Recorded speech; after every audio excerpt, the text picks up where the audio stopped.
May bata akong nakita na ganun yung suot. Gawa yun mismo ni Mama. Siya nagtahi, siya nagdesign. Napaka-imposible naman na may kaparehas na ganung damit ang anak ko. Kinabahan nga ako bigla, kaso naglalakad yung bata kasama yung lola niya ata. Pumasok sila sa 14th Street. Susundan ko sana, kaso nakasakay nga ako. Tapos medyo traffic nun. Siguro kapag hindi natin nakita, aabangan ko yung maglola na yon at hahanapin ko yung damit. Tsaka ang nakapagtataka, bakit napunta sa kanila, di ba?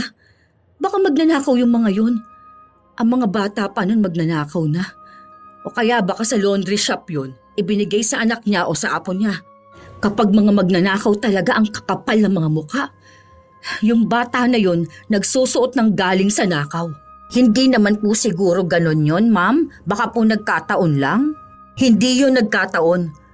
Alam ko yung gamit ng anak ko. Lalo na kapag gawa ng mama ko tapos regalo talaga sa kanya. Kaya pala parang hindi ko na naman nakikita eh. Basta, maghalongkat tayo mamaya kapag hatid mo sa mga bata. Bumalik ka kaagad dito. Paano kung ang taong pinagkakatiwalaan mo sa anak mo ay malikot ang kamay? Maalaga ngunit magnanakaw.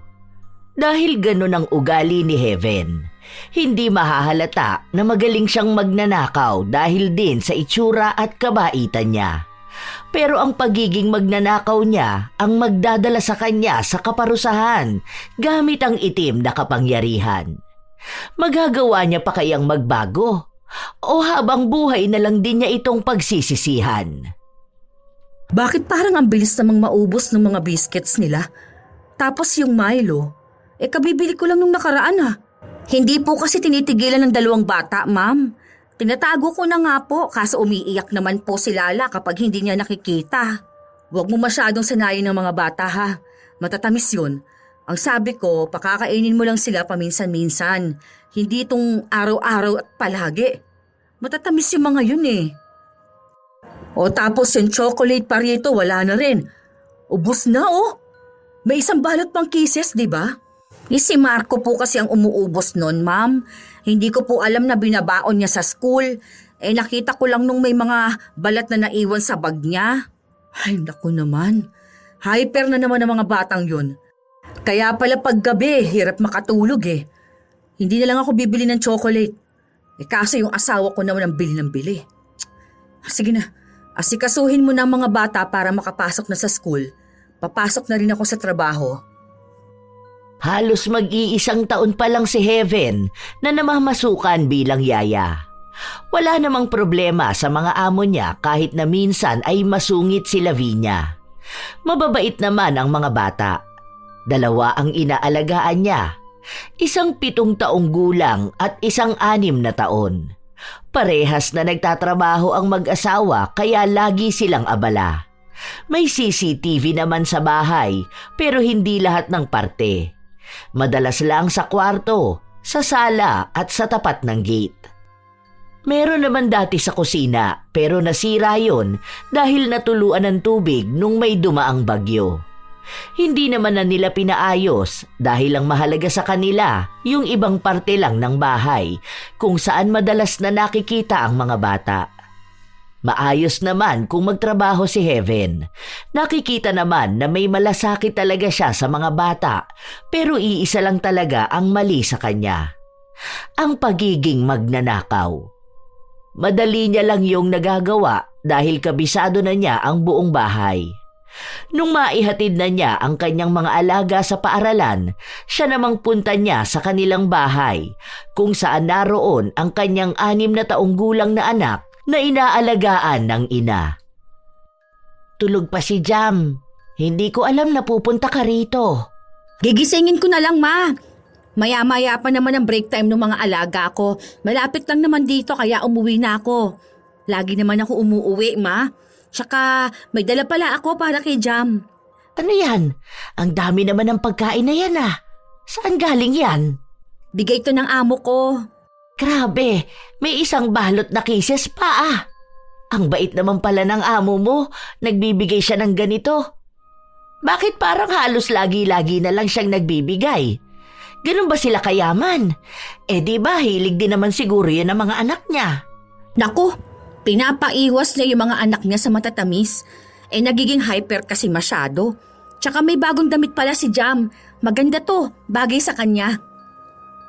Lahat ng sinabi ni Heaven ay kasinungalingan lang. Hindi yun ibinigay sa kanya dahil kusa niya yung kinuha at itinago. Halos araw-araw kasi siyang nag-uuwi sa kanila. Kahit na maliit o pa isa-isang piraso lang yun, marami pa rin kapag naipon na. Sa oras kasi na malaman ng ina ang ginagawa niya, tiyak na magagalit ito sa kanya. Ayaw ng nanay niyang kumukuha siya ng pag-aari ng iba. Hindi naman maliit ang sahod niya, sapat lang para sa kanyang trabaho. Nasusustentuhan ang anak at pangangailangan nito sa bahay. Wala na kasi siyang asawa. Bago pa siya manganak ay iniwan na siya nito. Kaya nung nakakita siya ng trabaho, kinuha na niya habang ang ina niya ang nag-aalaga sa anak. Ilang araw pa ang lumipas, paulit-ulit lang na ginagawa ni Heaven ang pangunguha ng mga pagkain at gamit ng mga bata. Be, Heaven, nakita mo ba yung isang hikaw ni Lala? Anong klaseng ihikaw po, ma'am? Yung parang yung infinity pero maliit lang yon. Hindi ko kasi makita dito. Naku, hindi ko po napansin, ma'am. Pero alam ko po kasi na ang sabi mo, nawawala yung isa noon. Di ba po, umuwi si Lala galing school na isa na lang ang suot niyang hikaw? Sinabi ko pa nga po yun sa inyo kaso hindi ko po alam kung saan nyo inilagay yung isang pares. Hindi na po kasi namin nakita sa classroom nila. Oo, yun na nga. May nakita kasi akong pwede kong bilhan nung isa pang parehas. Gold pa naman yun. Nasaan na kaya yun? Masyado na ba akong makakalimutin at hindi ko na maalala kung saan ko pinaglalagay ang mga gamit? Naku, sobrang liit pa naman po nun. Pwede po yun sumama sa damit o kaya mapagpagtapos masama sa mga basura. Hindi pa naman po yun ganun kadali makikita. Sayang naman po. Ang ganda po pa naman nun, ma'am. Ay, kaya nga Hayaan mo na. Bibili na lang ako ng bago. Ang hirap kasing pasuotin niyang si Lala. Palaging nawawala ng hikaw. Hindi ko alam kung anong ginagawa niya siguro po sumasabit sa buhok niya. Minsan po kasi kapag iniipitan ko siya ng maayos, tinatanggal niya rin. Tapos ayun, gulo-gulo na po ang buhok tapos buhol-buhol pa. Kaya po pwedeng ganun ang nangyari. Baka nga ganun. Tuwing uuwi ng bahay, laging isang hikaw na lang ang titira sa kanya. Kapag tinanong naman, sasabihin niya hindi niya alam. Bata pa po kasi Minsan nawiwili sa laro, hindi na alam kung anong nangyayari. Yun na nga. Oo nga pala. Mag-day off ka ba bukas? Opo, sana, ma'am. Sige. Aalis din kami bukas. Pupunta kami kina mama. Wala naman akong pasok bukas kasi. Pwede pong makasahod na ako, ma'am. Ilalabas ko po sana ang anak ko O sige, mamaya na lang ako magbibigay ha. Mag-withdraw muna ako. Gabi pa lang ay umuwi na si Heaven sa kanila para makasama niya ang anak na matulog. Kinabukasan, maaga silang nagising dahil tuwang-tuwa ang kanyang anak na lalabas sila. Isinuot nito ang magandang damit na bigay niya. Damit yun na kinuha lang din niya sa gamit ni Lala. Magkasing edad ang dalawa at magkasing katawan. Sobrang daming gamit ng mga batang inaalagaan niya, kaya ang kinukuha niya ay yung mga damit na hindi madalas suotin ni Lala. Yung mga hindi agad hahanapin ni Lavinia kung hindi makikitang suot. Wow! Ang ganda naman ng anak ko na yan Ay, may bagay dyan. Itong hikaw. Sa'yo to ha. Iingatan mo to. Tunay na gold to. Ang ganda naman yan, nak. Saan mo yan binili? Hulugan ba yan? Ano po to, ma? Opo, hulugan. Sa paluwagan po, ma. Magkano naman yan? Mga nasa ano lang po to? Mga 10K po. Buti may panghulog ka pa. Binibigay mo dito sa bahay lahat ng sahod mo. Ang ganda ng design Infinity. Opo, magkano lang naman po hulog monthly 1K lang naman po. Tsaka magagamit naman po ito ng anak ko. Bagay nga po sa kanya Saka investment din po to Basta wag na lang mawawala. Oh, narinig mo, Jam. Huwag mong iwawala, ha? Tandaan mo, lahat ng gamit na meron ka, galing yan sa paghihirap ng mama mo. Sa mga puyat niya at pagod. Kaya matuto kang ingatan yung bigay sa'yo. Okay lang yan, ma. Ano ka ba? Minsan kasi yung mga bata, hindi talaga nila masyadong alam yung mga bagay na ganito. Pero dapat habang maaga pa, tinuturuan na siya. O siya, mag-iingat kayong dalawa, ha?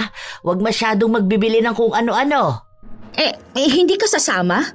Hindi na. Ang sakit ng paa ko Baka mapagod lang din ako doon. Sa kaaraw nyo naman to ng anak mo.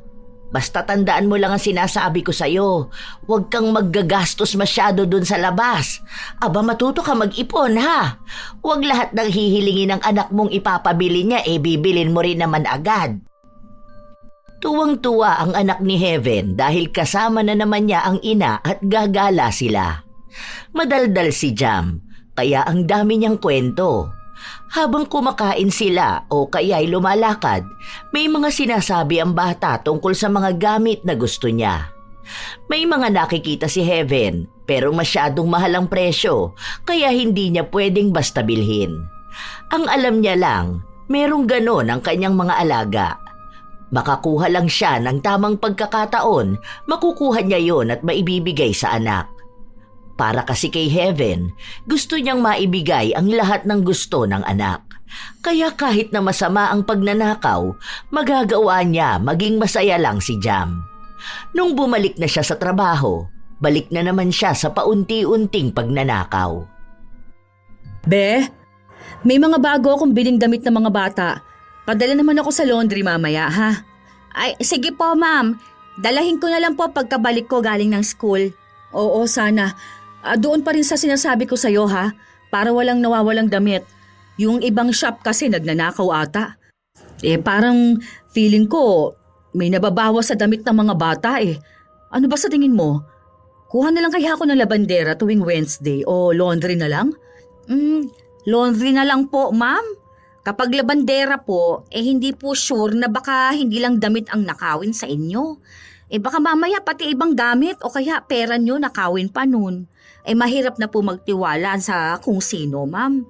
Kasi hindi ko rin naman po yun na mababantayan dahil madalas po na nasa mga bata ang atensyon ko. Sa bagay, tama ka rin naman. Kaso, nakita mo ba yung ibang damit ng mga bata? Lalo na kay Lala, hindi ko makita yung kulay pink niya na dress. Yung sinasabi niyang pang princess daw, kahapon ko lang hinanap. Kasi nga nakita ko yung picture niya. Ang dami naman po kasing damit ng mga bata, ma'am. Isang buong kwarto po yan na puro damit lang nila. Kaya po hindi natin agad mahahanap kung nasaan. Tapos may dagdag pa po kayo na binili. Marami po yan, oh.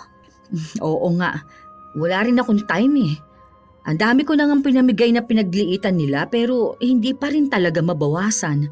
Ayoko namang hindi bumili ng bagong damit. Pero hayaan mo na, makikita rin naman siguro yon kung hindi hahanapin. Sige na, papasok na ako sa trabaho. Ikaw nang bahala sa mga damit, ha? Tumangulang si Heaven. Inihanda na muna niya ang mga damit na ipapalaba. Pakunwari na tinutupi niya ang mga ito, pero ang totoo ay pumipili na siya kung ano ang iuuwi niya sa bahay nila mamaya. Hindi niya yon ipapalaba, kaya ilalagay niya lang sa ibabaw. Para kapag nasa sasakyan na siya, mas madali lang para sa kanya na ilagay yon sa bag. Wala namang hahalungkat ng gamit niya, kaya walang makakakita ng ginawa niya. Halos mga 3 o 4 na damit din ang natipuhan niya para sa anak. Pero 2 lang ang kinuha niya para hindi masyadong mahalata. Nung naipalaba na niya, saka siya saglit na umuwi sa bahay nila. Naku, saglit lang ako, ma. Kasi mag-break time na yung mga alaga ko. Nagdala lang talaga ako ng pasalubong sa anak ko. Pasalubong? Ano naman? Nagkita na kayo kahapon at gumala, hindi ba? Ito yung tinuturo niya sa mall na gusto niyang mga damit. Uso raw ito at ang daming ganitong mga damit na nasa high school nila. Saan mo naman to binili? Ay Diyos ko, may tag pa. Napakamahal naman ito, anak. 3,999 to Magfo 4K na. Bakit naman bumili ka ng ganitong damit? Sa mall pa ata ito galing. Ano po yan? Naka-sale yan, ma. Naka 80% sale po. Kaya nga po binili ko. Tsaka gusto kasi yan ng anak ko eh. Ang sabi ko, wag lahat ng gusto ng anak mo ibibigay mo. Lalo na kung hindi naman mahalaga talaga. Pwede yung minsan, pero wag palagi. Hindi tayo mayaman, anak. Hindi pwedeng iisipin ng anak mo na lahat ng gusto niya makukuha niya. Dahil lahat yon kaya mong ibigay sa kanya. Magkano lang naman ang sahod mo, hindi ba? Opo, ma. Alam ko naman po yun. Pero hindi nyo naman po ako masisisi. Kung gusto ko rin naman po na maibigay ang lahat sa anak ko. Lalo na po kung kaya ko naman, hindi ba? Ay, nako. Bahala ka nga sa buhay mo. Pinaghirapan mo naman tong pera na pinambili mo eh. Ang mahalaga, hindi ka nagnanakaw. Hindi kumibo si Heaven. Dahil kung alam lang ng kanyang ina na lahat ng ibinibigay niya sa anak ay nakaw niya mula sa anak ng iba. Hindi na lang niya iniisip ang konsensya. Dahil ang iniisip niya ay mabuti naman niyang inaalagaan ang mga anak ni Lavinia. At hindi naman malalaki ang ninanakaw niya. Hindi pera na kahit pakalat-kalat ay hindi nawawala. Sadyang para lang talaga sa anak niya na gamit. Isa pa, kaya naman daw bumili ni Lavinia ng bago. Mayaman sila, malaki ang sahod nilang mag-asawa. Kaya ibig sabihin lang nun, kayang-kaya nilang palitan ang anumang gamit ng mga anak na nawawala.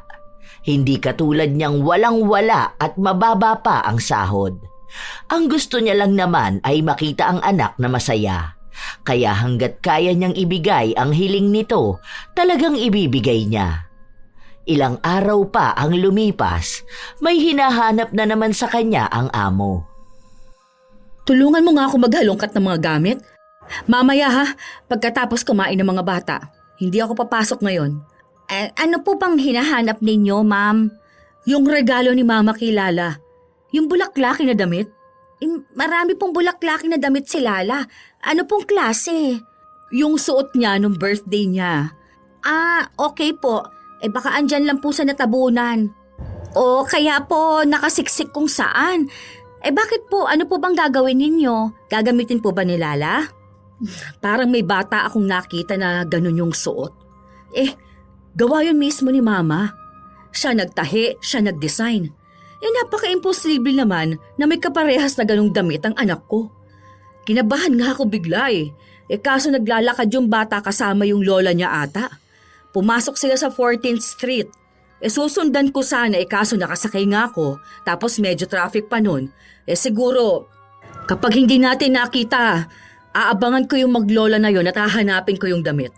Tsaka ang nakapagtataka, bakit napunta sa kanila, di ba? Baka magnanakaw yung mga yun.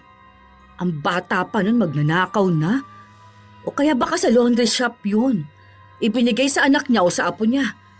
Kapag mga magnanakaw talagang kakapal ng mga muka. Yung bata na yun, nagsusuot ng galing sa nakaw. Hindi naman po siguro ganon yun, ma'am. Baka po nagkataon lang. Hindi yun nagkataon. Alam ko yung gamit ng anak ko, lalo na kapag gawa ng mama ko tapos regalo talaga sa kanya. Kaya pala parang hindi ko na naman nakikita. Basta, maghalongkat tayo mamaya kapag hatid mo sa mga bata. Bumalik ka kaagad dito. Sige po, ma'am. Asikasuhin ko na po sila. Hindi maikakaila na kinakabahan si Heaven at nasasaktan na rin sa mga sinasabi ng kanyang amo tungkol sa kanyang anak. Hindi pa naman sigurado si Lavinia na sa anak nga niya ang damit. Nilait-lait na niya ang bata. Gustong makipagtalo ni Heaven para ipagtanggol ang anak pero hindi niya magawa dahil baka malaman nga na siya ang magnanakaw. Bago bumalik sa bahay si Heaven, umuwi muna siya sa kanila. Kinuha niya ang damit na sinuot ng kanyang anak. Itinago niya sa sariling katawan at ilalabas niya kapag naghalongkat na sila. Ganon nga ang kanyang ginawa, kaya nakita ni Lavinia ang damit na hinahanap niya. Buti naman nandito lang tong damit na to. Hindi pa ata nalalabhan, no? Minsan po kasi si Lala, nagsusuot ng damit tapos dito magbibihis, hindi na po ilalabas. Minsan naman po, hindi ko agad nasusundan, kaya hindi ko alam kung nasaan yung malinis at marumi. Buti na lang po naghalongkat din tayo, ano po. Akala ko kasi nanakaw na to. Susugurin ko talaga yung bahay ng mga magnanakaw na yon. Baka po kasi namalikmata lang kayo, ma'am. Kasi baka bulaklakin din po. Sinabi mo pa. Nag-overthink kasi ako bigla. Yung tagalinis ng bahay nung katrabaho ko kasi magnanakaw. Ma'am, hindi naman po ako magnanakaw, no? Kahit po andyan lang yung pera ninyo, hindi naman po nawawala. Kahit magkano po, wala akong kinupit sa inyo. Mas gusto ko pa pong umutang kaysa sa magnakaw po. Kailangan ko po ng trabaho Tsaka mahirap lang po ako. Pero hindi naman po ibig sabihin nun na kukuha ako ng hindi po sa akin.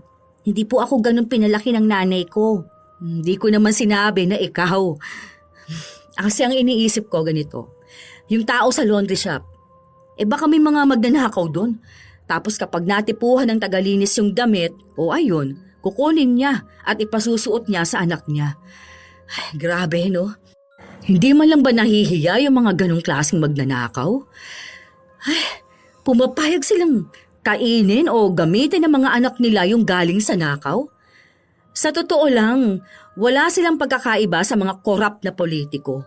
Nagnanakaw sila tapos ipakakain sa pamilya nila. Baka naman po may iba silang dahilan. Pero mali naman po talaga ang magnakaw. Hindi. Walang ibang dahilan ang mga magnanakaw. Sakit na talaga nila yun Makakapal ang mga muka. Tapos yung mga anak nila, malamang magiging mga magnanakaw rin paglaki. Yung mga ganong tao ang walang asenso. Kasi, bakit ka magnanakaw? Kung pwede mo namang paghirapan ang bagay na gusto mo. Mayaman man o mahirap, kaya mong makuha ang gusto mo kung pagsisikapan mo. At kung hindi mo naman pala kaya, di wag mong asamin na makuha ka agad. Hindi yung nakita mo lang na meron ng iba, maiinggit ka rin na magkaroon ka. O tapos hindi mo naman pala kaya. O ang ending, magnanakaw ka na lang. Mga immoral na ambisyosa. Ay, ma'am, puntahan ko na po ang mga bata. Ay, oo nga pala. Sige na, ako na bahala dito. Isasalansan ko lang naman itong mga to Nasaktan si Heaven sa mga sinabi ng kanyang amo. Hindi man yun direkta sa kanya, pero para naman ding para sa kanya ang pagbato. Pero kahit na ganon, hindi pa rin siya tumigil. Ang lagi niyang katwiran ay para naman sa anak niya ang kanyang ginagawa. Ganon siya bilang isang ina. Siguro naman daw ay mauunawaan siya ng mga ina rin. Ilang araw pa ang lumipas, paunti-unti lang ang kinukuha ni Heaven, lalo pat medyo nakakahalata na rin ang kanyang amo. Isang hapon, pagka-uwi ng mga bata, naabutan niyang naroon si Lavinia. Umuwi agad kayo, ma'am? Oo, kanina pang akong tanghali dito. May maintenance sa office, wala kaming pasok hanggang bukas. Ganun po ba, ma'am? Ay sige po. Bihisan ko lang po ang mga bata. Malapit na birthday ni Lala. Magpapaparty kami nun. Tapos may mga bata. Dalhin mo kayang anak mo. Ilang taon na nga ulit yun? Hindi ko pa yun nakikita 6 years old po, ma'am. Magkaedad lang din pala silang dalawa ni Lala. Sama mo kaya dito? Tingnan ko po, ma'am kasi po medyo ilag sa tao yung bata na yun Kahit isama ko yun, baka nakakapit lang sa akin o kaya hindi lumalayo sa lola niya. May mga bata naman siya makakalaro dito. Hindi naman masasama yung mga bata na yun. Medyo may mga pasaway lang kasi alam mo naman, ang mga bata, hindi ba? Opo. Try ko lang po, ma'am Para makakilala din siya ng mga kaibigan, hindi ba? Malay mo, maging magkaibigan din sila ng anak ko. Ay sige po, sabihan ko siya kapag umuwi po ako sa bahay. Yun lang ang sinabi niya sa amo, pero ang totoo nun ay hindi naman niya gagawin. Baka kasi namukhaan ni Lavinia ang bata na nakitaan niya ng kaparehas na damit ni Lala. Kung magkataon, malaki ang tsansa na magduda na ito sa kanya. Kung bakit nagkaroon ng ganong klase ng damit ang kanyang anak. Ilang araw pa ulit ang lumipas, umuwi si Heaven sa kanilang bahay. May hindi ako makitang damit ng anak mo.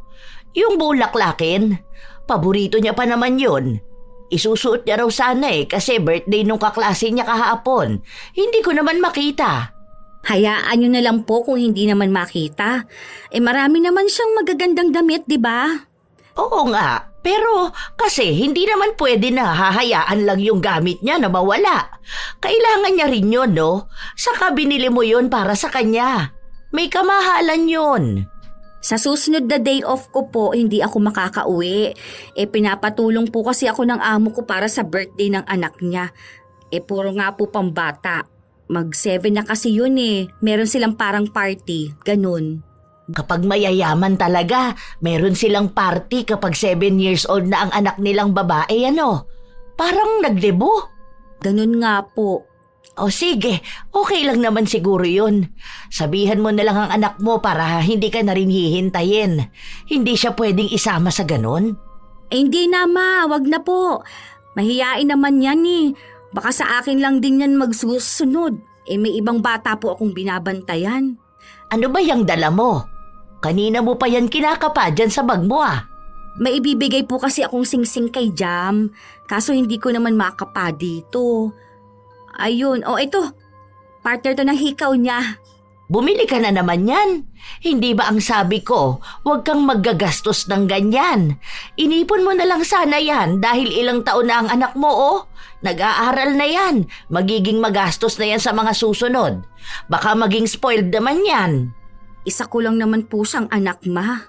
Alam ko naman na masarap sa pakiramdam na makitang masaya ang anak mo dahil sa mga binibigay mo sa kanya.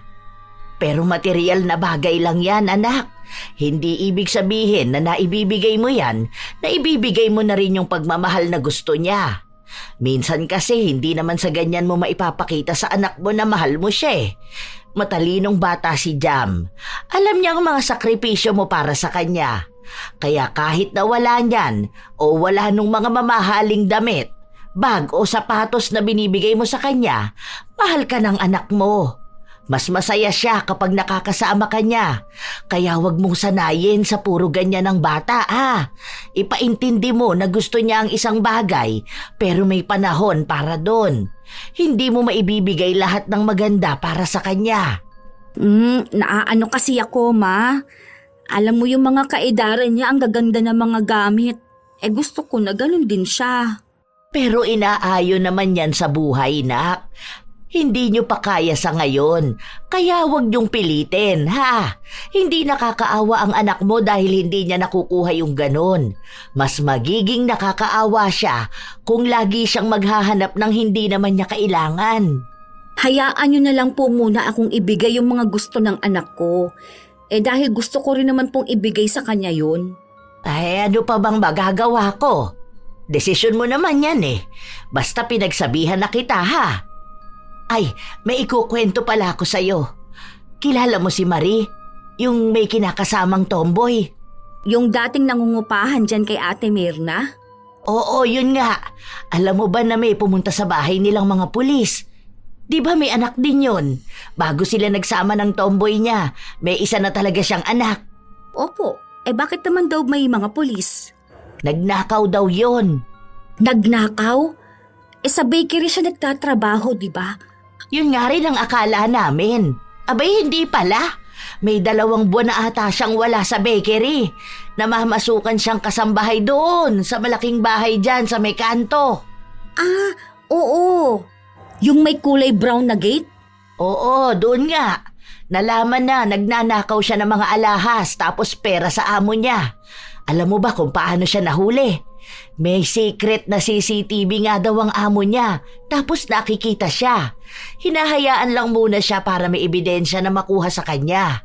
Nung nagpunta ang mga pulis sa bahay nila, yung kinakasama niya suot yung mga alahas na ninakaw niya. Meron din yung sa anak niya. Ayun, kawawa ang bata. Nakulong ata siya. Inabot din ng milyon yung halaga ng ninakaw niya Grabe naman yun. Kaya nga sabi ko, buti na lang ikaw hindi mo ginagawa yung ganon. Kasi yung tomboy niya, nasilaw din yata sa pera at sa mga alahas. Ay kaya ayun, hindi na siya pinigilan. Ngayon dalawa silang magkasama sa kulungan, di ba? Napahiya pa sila.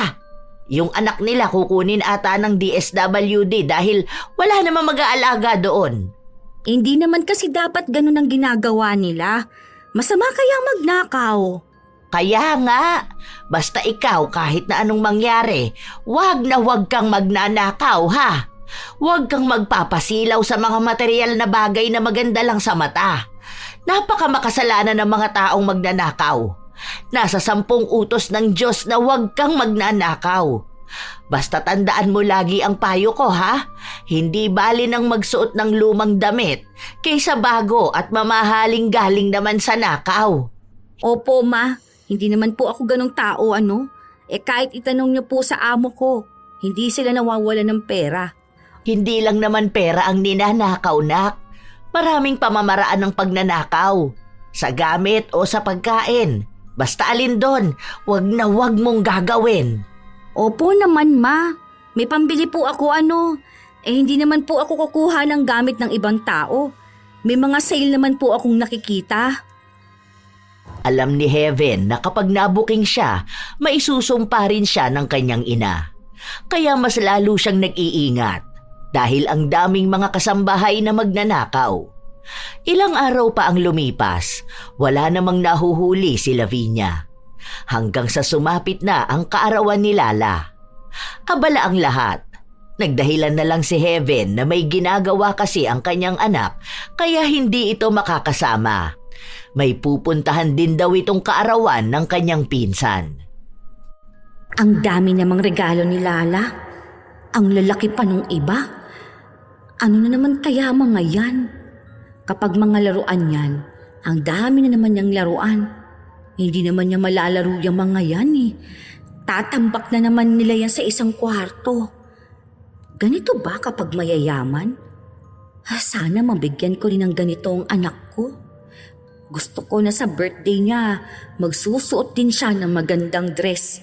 Magiging si Snow White siya, tapos may mga regalo din siya na matatanggap.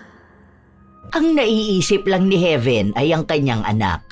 Hindi siya natutuwa na ganon kasaya si Lala dahil gusto niyang anak niya ang maging ganon kasaya. Pero alam niyang malabong mangyari dahil wala naman siyang pera na magagamit para sa kaarawan ng anak.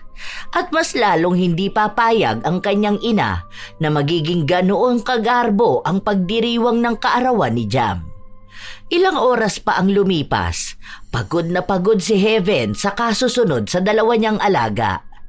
Ang dami kasing ginagawa ng mga ito, kasabay na rin ang puro laro.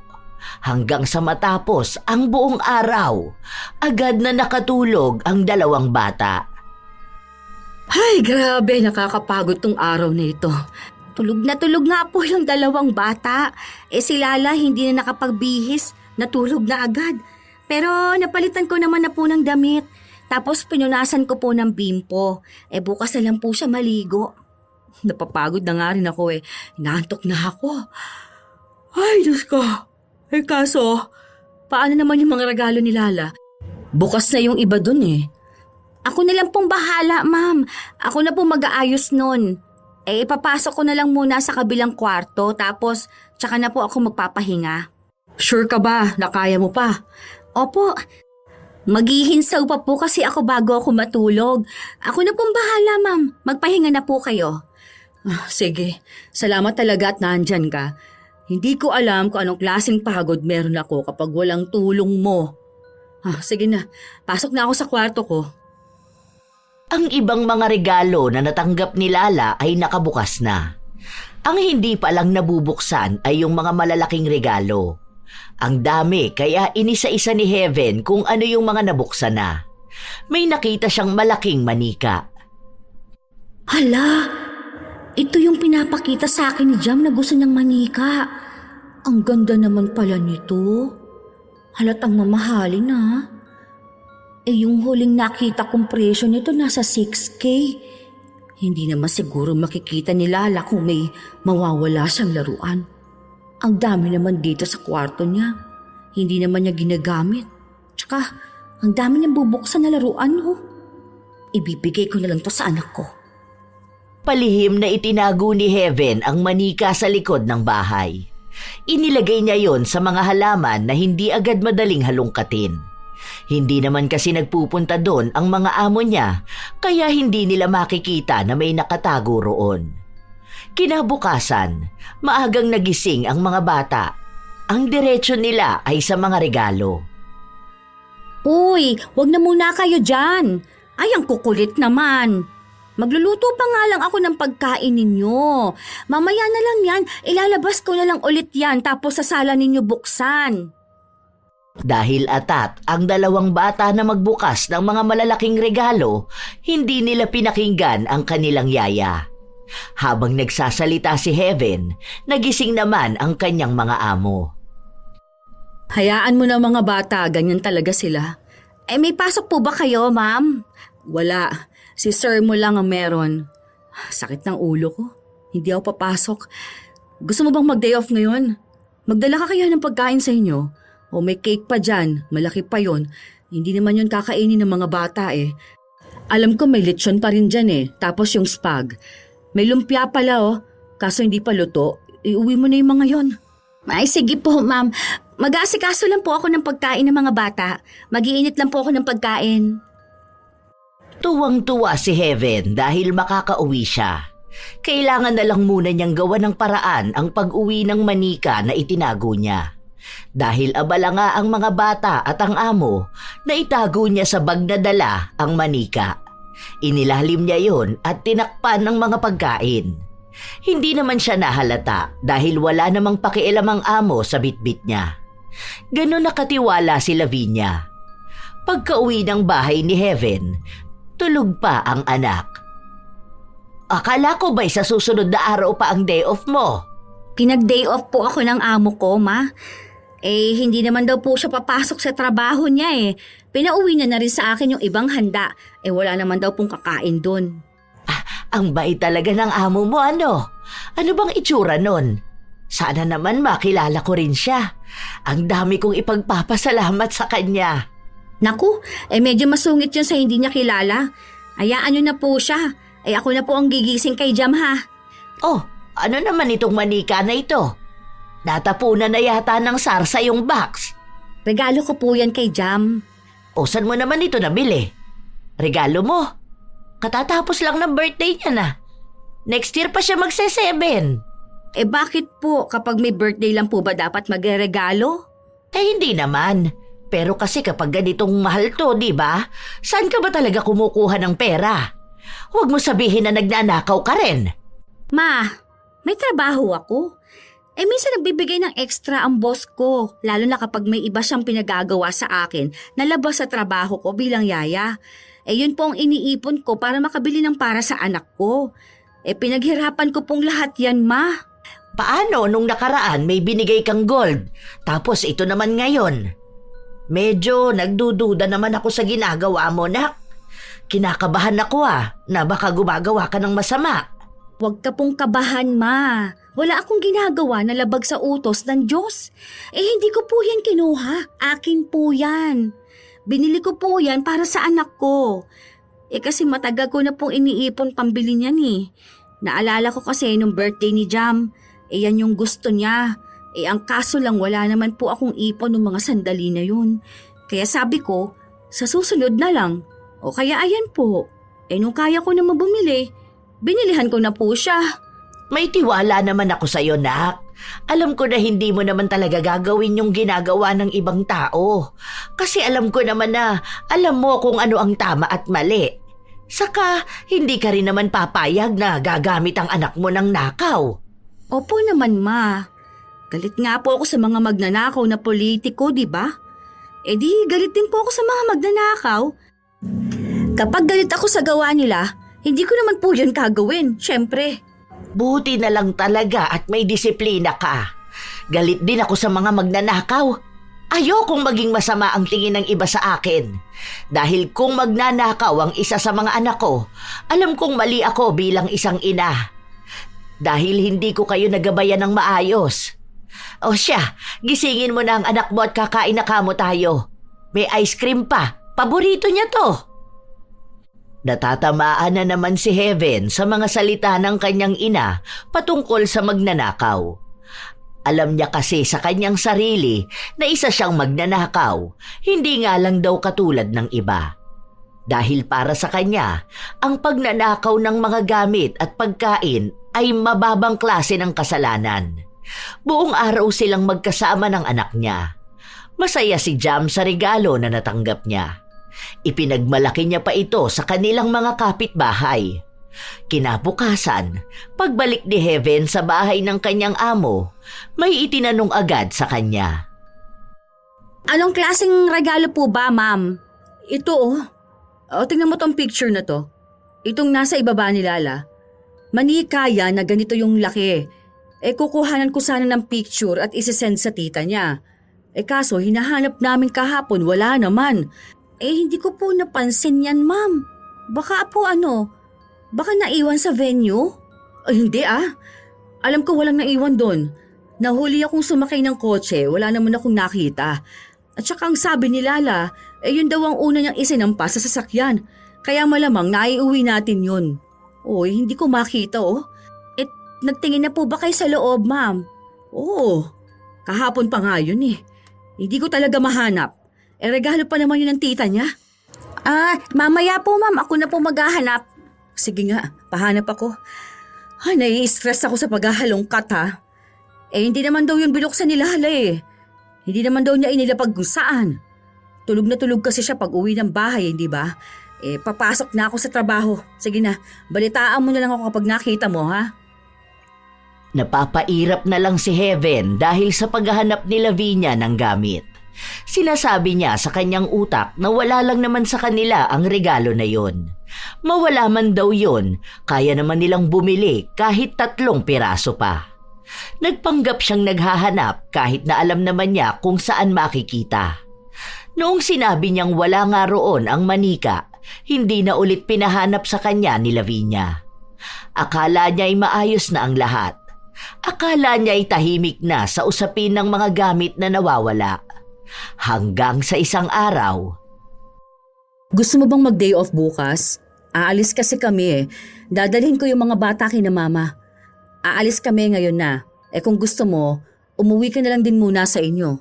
Ay, sige po, ma'am. Uuwi na lang po muna ako. May tatapusin lang po muna ako dito. Yung mga gamit po kasi ng mga bata hindi ko pa naayos. Sige lang. Pakiayos na rin yung bag pala nila ha. Lagyan mo ng mga tig-2 damit. Dahil si Heaven ang naiwan sa bahay, mas madali sa kanya na makakuha ng mga damit na iuuwi sa bahay nila. Kumuha rin siya ng pagkain sa kusina para ibibigay sa kanyang anak. Normal lang naman na gawain niya. Maayos at pulido. Walang nakita sa CCTV. Alam niyang ligtas siya dahil hindi pa rin siya nabibisto. Nung umuwi siya sa bahay nila, may mga dala siyang damit na hindi niya muna ipinakita sa ina. Pero malamang ay makikita rin ito kapag maglalaban na siya. Isang umaga, nagising si Heaven matapos na marinig ang pag-uusap sa sala. May bisita ba si mama? May nasaan na si Jam? Ang aga naman magsigising ng mga yun. Ay teka nga, makalabas lang muna. Hindi inaasahan ni Heaven ang nakita niya nung mga sandali na yon. Nakita niya mismo ang kanyang amo na nasa bahay nila. Bumilis ang tibok ng kanyang puso, lalo na't naroon din si Jam, suot ang damit ni Lala at bit-bit ang manika.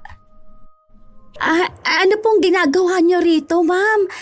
Paano niyo po nalaman ang bahay ko? Bale, dinala ko na pala ang lahat ng gamit mo. Tapos, ibinigay ko na kay mama mo yung last na sahod mo. Po? Bakit naman po? Hindi mo na dapat tinatanong sa akin kung bakit. Dapat alam mo na kung ano ang ginawa mo. Hindi na ako makikipag-usap ng matagal sa'yo. Napanood na ng mama mo kung ano ang ginawa mo. Hindi ako namamahiya ng tao. Galit ako, oo. Pero kaya kong kontrole ng sarili ko. Hindi na kita mapagkakatiwalaan. Ayoko sa lahat ang magnanakaw. Sige na, aalis na ako. Hindi na nakaapila pa si Heaven dahil alam niyang kahit na anong paliwanag ang gawin niya, hindi na siya pakikinggan. Mabilis ang mga pangyayari. Kagigising niya lang kaya hindi pa gaanong pumapasok sa kanyang utak ang lahat. Hanggang sa isang malakas na sampal ang inabot niya mula sa kanyang ina. Walang iya ka? Magnanakaw ka pala? Hindi ko naman yun ginawa, Ma. Anong hindi? Kitang-kita ko lahat ng ginawa mo. Hindi mo alam na naglagay ng CCTV ang boss mo? Kitang-kita pa kung paano mo kinuha yung pagkain sa kusina. Yung mga gamit ng anak niya. Tapos yung sapatos pa. Nakakahiya ka. Alam mo yon? Yung anak mo, suot at gamit, lahat ng ninakaw mo. Napaka-makasalanang tao mo! Kasalanan ko ba na gusto kong bigyan ng magandang buhay ang anak ko? Kasalanan ng pagiging magnanakaw. Anong ipinaglalaban mo? Yung gusto mong danasin ng anak mo ang magandang buhay? Sa paanong pamamaraan ha? Sa pagnanakaw ng pag-aari ng iba? Nakakahiya ka! Wala akong anak na magnanakaw. Itatapon ko lahat ng gamit na ninakaw mo. Hindi naman na yan babawiin ng may-ari. Ayaw na niya. At mas lalong ayokong gumamit ang apo ko ng gamit na ninakaw ng nanay niyang walang hiya. Sadyang galit na galit si Greta sa ginawa ni Heaven. Kahit na anong iyak ni Jam, sinunog ng kanyang lola ang mga gamit niya. Kasama na rin ang mamahaling manika. Pinadama ni Greta na walang kwenta ang mga gamit na nanakaw ni Heaven. Dahil madaling masira ang gamit, pero ang dignidad, dapat iyon ang iniingatan. Pero wala na rin nun si Heaven. Mabuti na lang daw at mabait ang dati niyang amo. Hindi katulad ng ibang amo na kinasuhan ang magnanakaw nilang tauhan at ipinahiya pa. Mabuti na lang daw ay kinausap lang si Greta. Ma, sorry na po. Hindi na ako madadaan ng sorry mo na yan. Nakakahiya ka. May bago po akong papasukan na trabaho, Ma. Pangako, hindi na ako magnanakaw. Hindi mo na dapat pinapangako sa akin yan. Dapat ginagawa mo yan. Matanda ka na. Hindi ka bata na kailangan pang ituro kung ano ang tama at mali. Kung paano naging kasalanan ng pagiging magnanakaw. Hindi ako magtataka na isang araw mapapahiya at mapaparusahan ka dahil sa ginawa mong pagiging magnanakaw. Hindi na po talaga ako magnanakaw, Ma. Ipinapangako ko po sa inyo, Ma, na hindi ko na po yun gagawin kahit na kailan. May nakuhang trabaho si Heaven. Pagiging yaya pa rin pero sanggol naman ang aalagaan niya. Hindi na rin naman sila nagkita pa ni Lavinia. Kahit na ang makausap ito sa social media ay hindi na rin. Alam niyang galit talaga ito sa kanyang ginawa. Pero tila ba hindi kayang itigil ni Heaven ang pagiging magnanakaw. Lalo na nung may nakita siyang magandang damit. Eh kung itatago ko to, hindi naman malalaman ni Mama na kinuha ko lang to dito. Tsaka mukha namang walang CCTV kasi hindi naman sila ganun kayaman. Tsaka medyo mura lang naman to. Hindi naman ako klase na magnanakaw na kasing sama ng iba. Hindi niya natupad ang pangako niya sa ina. Nagnanakaw pa rin siya ng paunti-unti. At inilalabas niya lang ito kapag namamalengke siya o kaya ay nasa labas sila ng anak. Para kunwari na binili nga niya ito. Hindi naman nagduda ang ina. Pero hindi pa buo ang tiwala sa kanya. Mas lalo lang gumaling sa pagnanakaw at pagsisinungaling si Heaven. Hanggang sa isang araw, bigla na lang siyang nagkaroon ng kati-kati sa kamay. Binabad mo na ba yan dun sa pinakuluan kong dahon ng bayabas? Kanina pa yun andoon na nakatiwangwang. Ay tapos na po. Pero ang kati pa rin talaga eh. Nilagyan ko naman na po ito ng cream na nireseta sa akin pero ganito pa rin. Hindi ko siya kaya at ang kati talaga sobra. Ang sakit naman din kapag kinakamot ko. Sinabi ko na nga sa'yo na wag mong kakamutin, hindi ba? Dahil lalo lang yung kakalat. Ano ba kasing kinain mo, ha? Ano ba kasing pinaggagawa mo? Wala naman po. Hindi naman ako allergic sa manok eh. Tsaka puro gulay nga ang kinakain ko. Yung mga talbos doon sa tanim ng amo ko. Paano? Wala naman silang binibiling karne. Baka naman may nahawakan ka. Wala naman po. Baka naman nagnanakaw ka kasi. Hindi na po. Aray. Sakit Bigla ba naman parang pumuputok yung mga butlig-butlig? Baka yan ang parusa sa'yo. Magnanakaw ka kasi. Hindi nga po ako nagnanakaw. Ano naman ang nanakawin ko doon sanggol lang yung alaga ko. Tsaka mahirap lang ang mga yun. Kung mayaman pala sila, magnanakaw ka ulit, ganun ba? Kung may makikita kang mabahaling gamit na kaiinggitan mo. Kaya ang hanap mong amo, yung nakatira sa malaking bahay, dahil hindi lang trabaho ang hanap mo. Pati gamit na pwede mong nakawin. Mahiya ka naman sana, anak. Sinabi ko naman na po sa inyo na hindi ko na po gagawin ulit, di ba? Nagkamali lang naman po ako ng isang beses. Hindi naman po palaging yun ang gagawin ko. Aray! Ang kate-kate naman nito. Ay, nakakainis. Hindi ko mapigilan. Aray! Ang sakit! Dahil sa sakit ni Heaven, nawalan siya ng trabaho. Ayaw naman ipaalaga ng mag-asawa ang kanilang sanggol, lalo na at sa kamay pa mismo nagkaroon ng kakaibang butlig si Heaven. Hindi na rin siya makahanap pa ng ibang trabaho na may kinalaman sa pagiging yaya. Walang magpapaalaga ng anak nila sa taong posibleng makahawa ng sakit. Halos 1 buwan na ang lumipas, ganun pa rin ang karamdaman ni Heaven. Mas lalo pa nga itong lumalala. Aray ko! Grabe naman talaga to. Maang sakit talaga. Ang init naman itong tubig. Hindi yan mainit. Sakto lang yan para nga mamatay ang kati ng kamay mo. Hindi naman gumagaling sa gamot yan eh. Bukas nga pupunta ko kay Ka Ernie. Ang init!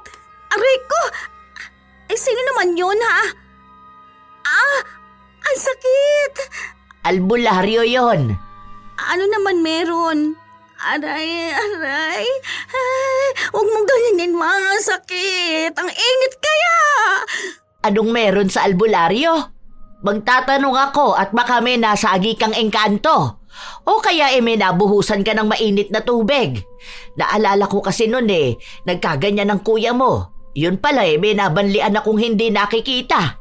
Pero yung kanya, hindi naman ganyang kalala sa'yo. Totoo ba kasi yung ganun? Aray. Grabing sobrang sakit talaga. Sobrang kate din. Gusto kong kamutin. Aray. Huwag mo nang kamutin. Ilagay mo kasi dyan. Ibabad mo para hindi kumate. Sayang naman yung init. Aray ko. Ang sakit na. Hindi ko na po kaya ibabad. Kapag nakababad siya dyan sa mainit na tubig, parang niluluto po yung kamay ko, ma. Ganon nga yun, para mawala ang kate. Ang tigas naman kasi ng ulo mong bata ka Paano ka kaya gagaling yan? Laging umiiyak si Heaven dahil sa kati ng kanyang kamay. Hindi na siya makatulog ng maayos. 2 na rin silang inaalagaan ng kanyang ina.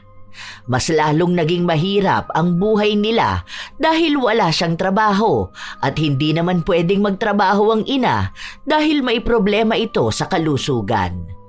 Noong hapon na yon, umuwi si Greta galing sa sinasabi niyang albularyo. Mukhang hindi maganda ang kanyang nalaman.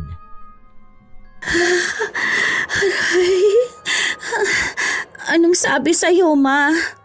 Ang kati talaga. Nakakainis. Kasalanan mo pala, bakit ka nagkakaganyan Ako? Bakit? Ano pong ginawa ko, ha? Ano? Hindi mo alam kung anong ginawa mo? Nakakasama ka ng loob, sa totoo lang, anak. Ano bang pagkukulang ko para maging magnanakaw ka? Hindi ka ba nasisiyahan sa mga kaya mong bilhin? Anong ninanakaw ko, ma? Wala po akong ninanakaw. Bahala kang magpagamot sa sarili mo. Kinulam ka dahil sa kalikutan niyang kamay mo. Mabuti nga sa'yo. Ang sakit. Andoon na po kayo sa albularyo, hindi niyo pa po ako pinagamot. Hindi ka gagamutin noon dahil may kasalanan ka. Ibalik mo kung ano yung ninakaw mo sa tao na yon para gumaling ka. Wala po akong ninakaw. Aray ko, aray. Sakit talaga. Tinapon niyo na po at sinunog mga gamit ni Jam na ninakaw ko, hindi ba? Ang kati, grabe. Aray. Abay, malay ko kung kanino ka pa nagnakaw. Basta may kinuha kang mahalaga sa tao na yon, kaya ka pinakulam.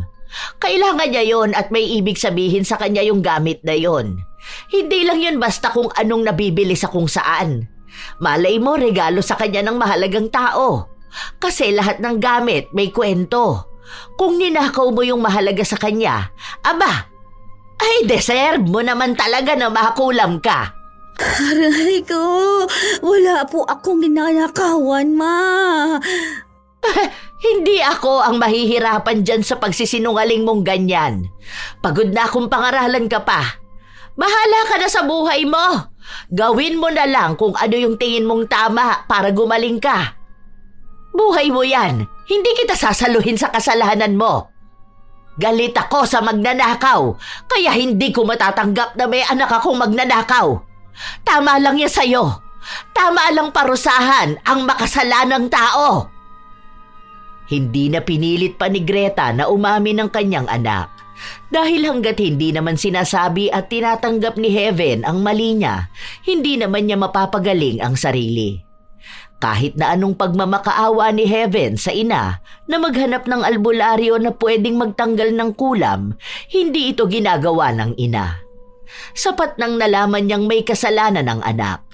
Hindi niya ito sasaluhin para lang gumaling dahil hanggat hindi natututo si Heaven, hindi siya magbabago. Kung gagaling siya, maaaring bumalik pa rin siya sa pagiging magnanakaw.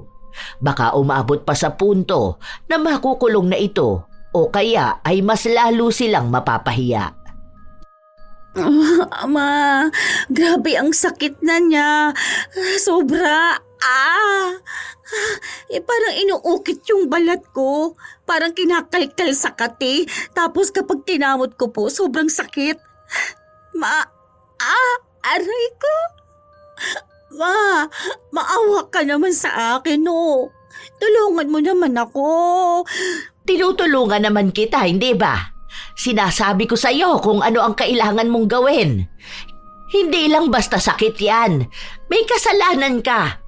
Ano bang gagawin kapag may kasalanan ka? Umamin ka at humingi ka ng tawad sa taong nagawan mo ng kasalanan. Hindi ba? Wala naman po talaga akong kasalanan, ma. Hindi po ako nagnakaw ng kahit na ano. Kahit na sabihin mo yan, alam mo sa sarili mo kung anong ginawa mo. Kung ako sa'yo, ibalik mo yon. Humingi ka ng tawad tapos magbago ka. O kung hindi mo kayang gawin, bahala ka na lang na maging habang buhay ang sakit na yan. Pagdusahan mo yan. Bahala ka dyan.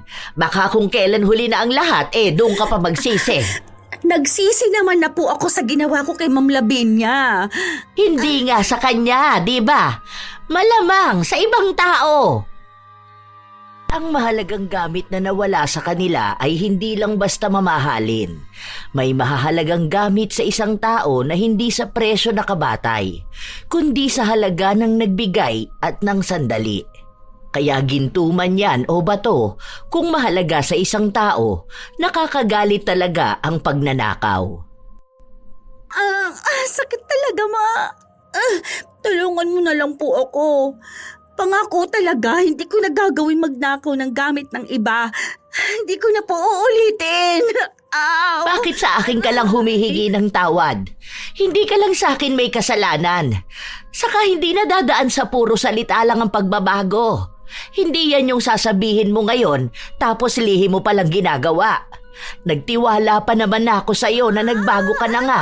Pero wala Ganun pa rin pala talaga. Magnanakaw ka pa rin. Ma! Yung mga kamay ko. Nasusunog, ma. Ang init naman na niya ngayon. Aray! Masusunog talaga yung kamay mo na yan. Gamitin mo ba naman yan sa masama eh? Galit ang Diyos sa mga magnanakaw, kaya may kaparusahan ka talaga. Baka sinusunog na sa impyerno yung mga kamay mo. Hindi ka pa rin ba naman umaamin sa mali mo? Hindi mo pa rin alam paano mo itatama. Hindi ako ang gagamot sa'yo. Hindi sa akin manggagaling ang paggaling mo, kundi sa sarili mo mismo. Kung hindi mo alam kung paano itatama ang pagkakamali mo, malamang hindi mo rin alam paano ka gagaling. Hinayaan lamang ni Greta ang anak na maghihiyaw sa sakit. Sinasabi niya palagi na parang isinalang sa apoy ang kanyang mga kamay dahil sa init. Sabayan pa nga na nangangati at sumasakit ito. Pero kahit na ganon ang nararamdaman ni Heaven, hindi niya pa rin inaamin ang mali niyang nagawa. Pinagpipilitan niyang siya ang tama. Kaya nung isang gabi, sinubukan niyang magpaawa sa ina. Dahil nagbabaka sakali siya, nahahanapan siya ng albularyo na gagamot at magtatanggal ng kulam sa kanya. Alam mo, ma, ang hirap po talaga nitong pinagdaraanan ko. Kasalanan mo naman yan. Alam ko naman po. Pero ginagawa ko naman po yun para sa anak ko, di ba? Mali po ba ako na ganun yung gusto kong buhay na maranasan ng anak ko? Ang alin? Ang pagiging magnanakaw din gaya mo? Hindi po, ma.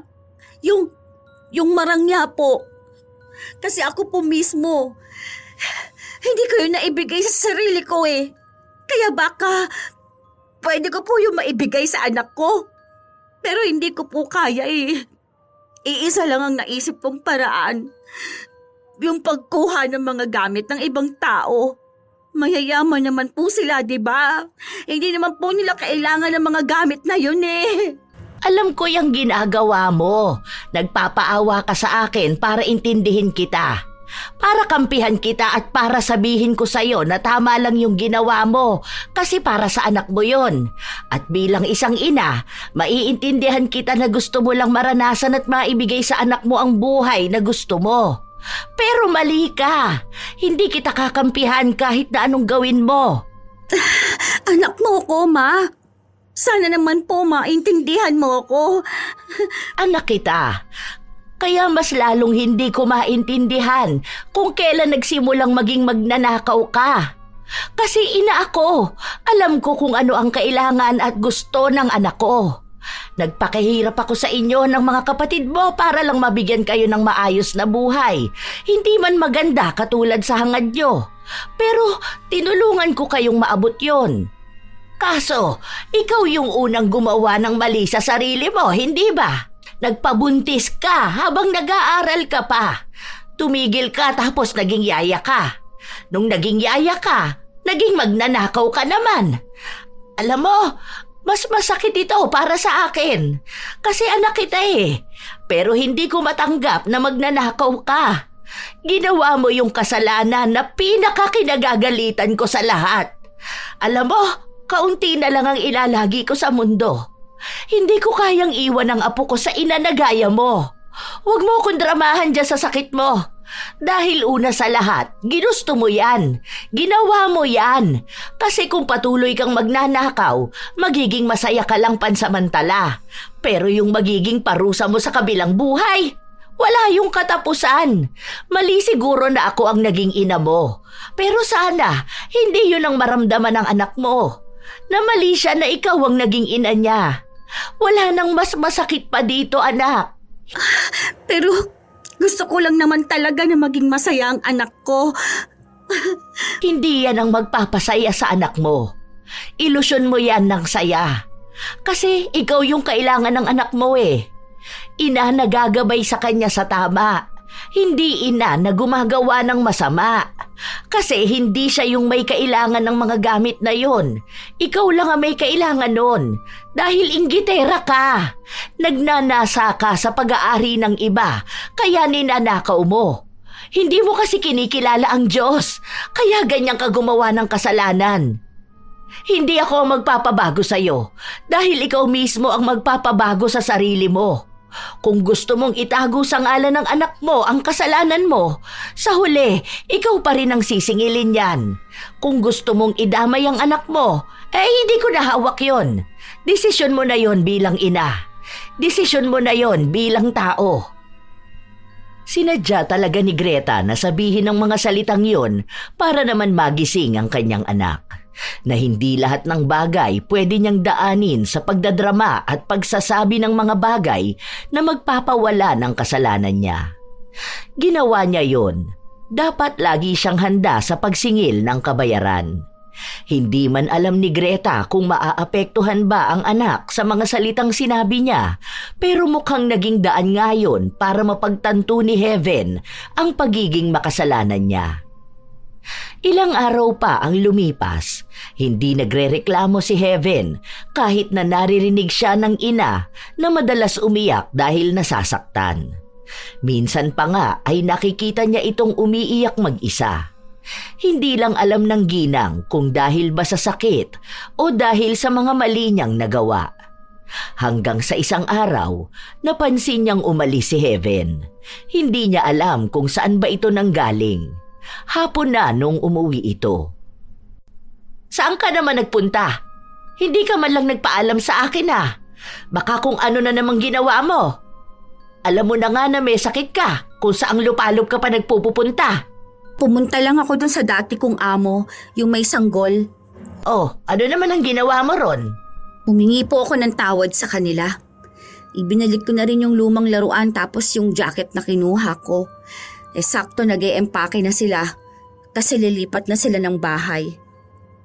Nagsorry ako pero hindi nila sinabi kung pinatawad na ba nila ako. Bigyan mo ng oras ang mga tao na magpatawad. Hindi naman ganun kadali yun Saka sa lahat na yan ng tao, magkakaroon na sila ng pagdududa. Ayun na nga po ang sinabi ko sa kanila. Nahihintayin ko kung kailan nila ako mapapatawad.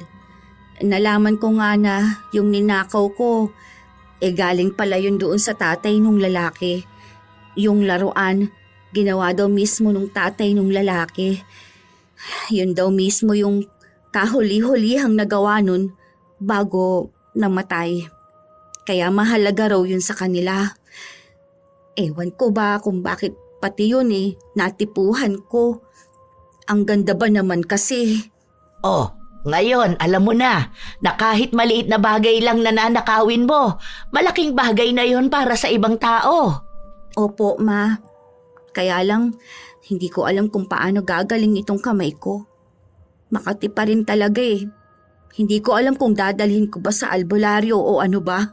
Siguro, kailangan lang niya ng malalang pagbabago. Yung pagsisisi na hindi mo na talaga gagawin yung maling nagawa mo kahit na kailan. Saka may pagsisisi talaga sa harapan ng Diyos. Sorry po, ma, kung na-disappoint ko kayo, ha.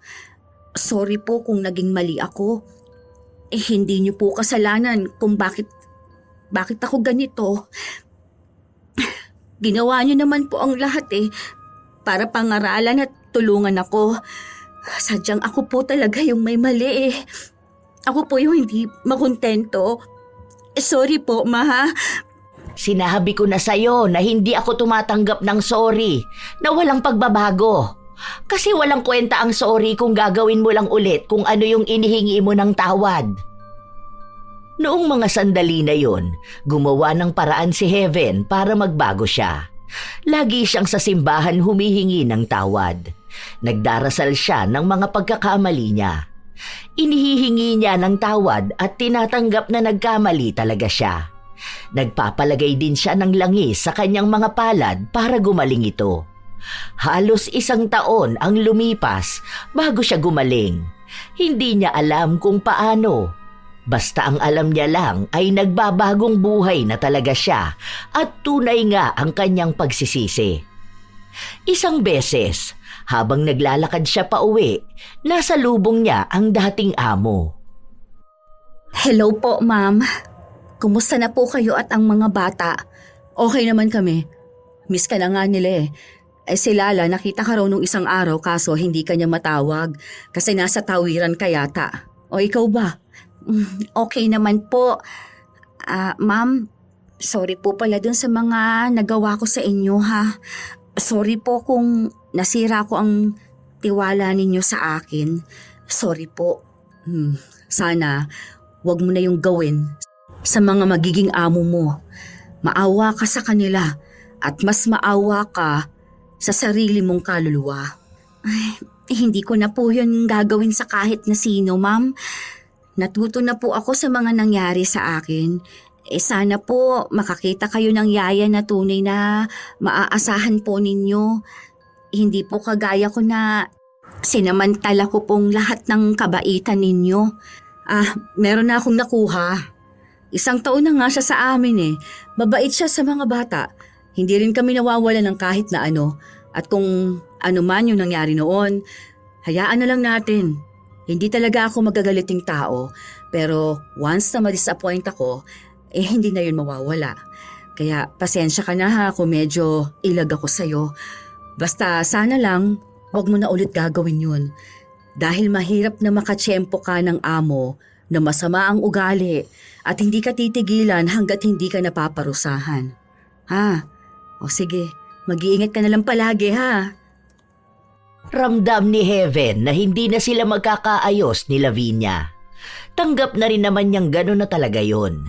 Lalo na at siya rin naman ang may kasalanan kung bakit naging gano'n sa kanya ang dating amo. Tunay naman na mabait si Lavinia, pero walang taong mabait kapag nagawa na ng masama ng iba. Ilang araw pa ang lumipas, nakahanap ng bagong trabaho si Heaven. Yaya pa rin siya, pero ng isang batang may kapansanan. Doon na niya binago ang sarili na kahit na mayaman ang bago niyang amo, hindi niya kinuhanan ng kahit na ano. Maging pagkain man yan o maliliit na bagay. Kusa rin siyang binibigyan ng mga ito, lalo na ang mga pinaglumaan nilang damit. Minsan pa ngang umuwi si Heaven na may mga dalang damit. Ano na naman yan? Huwag mo sabihin sa akin na kinuha mo yan doon sa bago mong amo. Hindi pa pinag-usapan na natin ito. Nangako ka pa na hindi mo nagagawin yan, di ba? Ay naku naman, ano ba talagang problema mo anak? Hindi mo ba magagawa ng paraan para makaipon ka tapos saka ka bumili?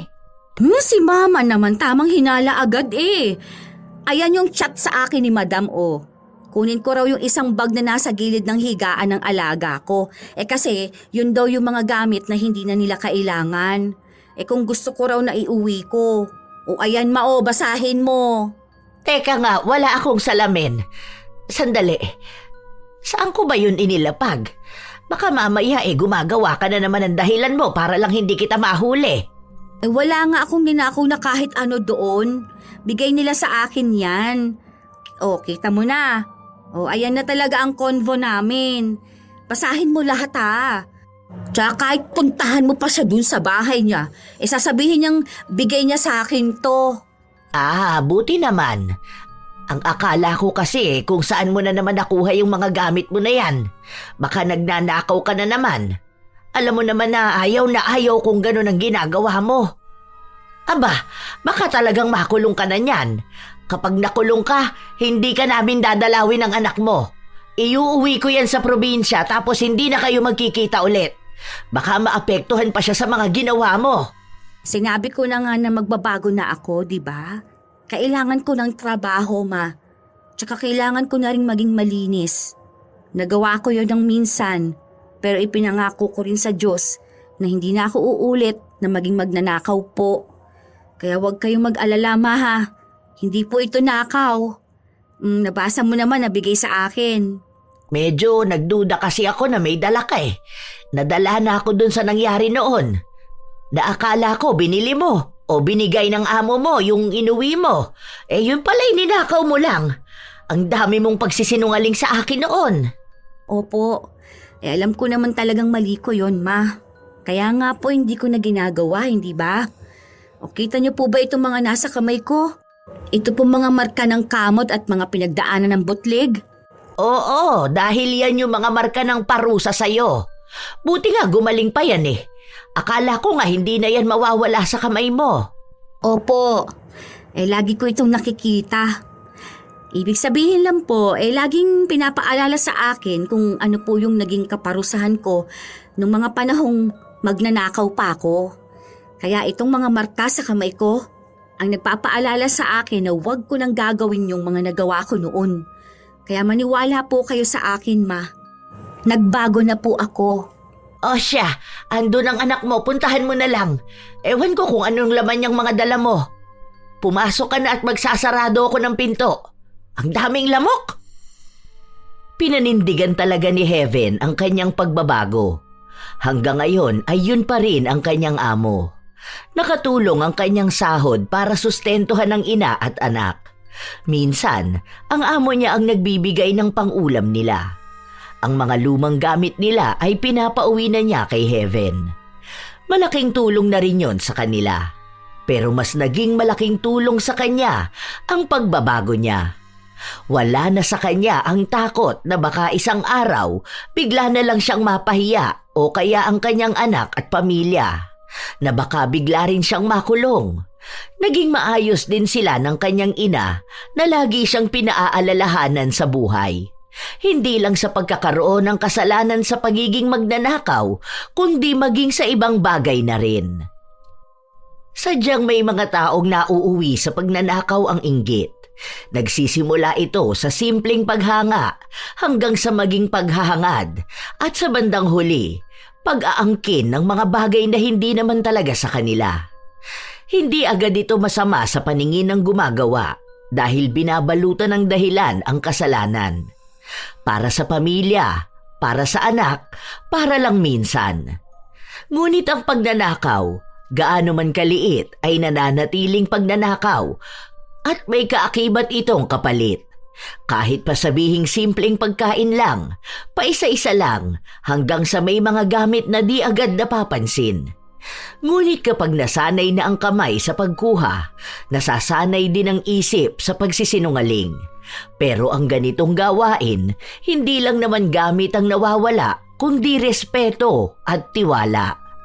Tandaan na ang pagnanakaw ay hindi solusyon sa kahirapan at ang inggit ay hindi dahilan para mawala ng prinsipyo. Hindi naman kasalanan ang mangarap para sa anak, pero kasalanan nito kapag ang pamamaraan ay nagsimula sa kasalanan.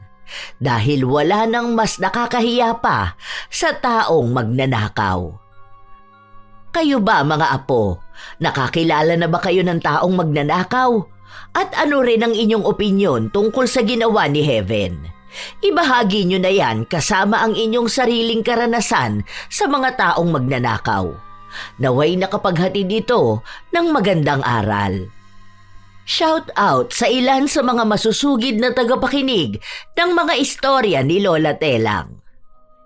Richard Rivera, Erlinda Recaro, Dustin Mendez, Helen Acaso, Ligaya Martin, Supladang Pasaway, Delia Katu, Kathy EEZ 0227 from Japan, It's Me Bicolana, Chuchay Kulit, James Abuero from Mansawan, Nueva Vista, Arian Aquino, Shelly Morales, Jackie Javines, Leonisa Cobo, Clarissa Chaneco, Riz Pataleta, Rica Rica, Yuri Sean from Baseco Port Area, Manila, Bianca Cruz, Vicky Yabut, Hazel Fiesta, Matt Sarol, Gomez Ruchel.